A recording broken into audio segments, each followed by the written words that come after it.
Not too many Indian mutual fund houses are right now accepting money in their global funds. So more than 15 years ago, I think somewhere in 2007 or 2008, RBI essentially came out with this policy where they wanted to cap the overall amount that mutual funds can invest in overseas stocks. And this was based on thinking about currency volatility, because they didn't want the domestic currency to be too volatile and other factors. So a overall limit of $8 billion was set for the industry.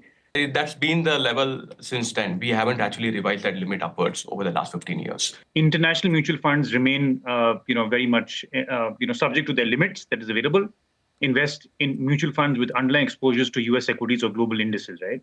Could be examples such as Motilal Oswal, the Oswal Nasdaq 100 ETF, for example, or the Franklin US Opportunities Fund. These are international funds available. A lot of investors have the options of investing directly in exchange-traded funds that track indices like the S&P 500 or Nasdaq 100.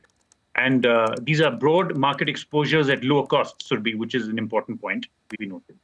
And then the last two are feeder funds. The feeder funds, very popular, are feeder funds that invest in US-based mutual funds or ETFs.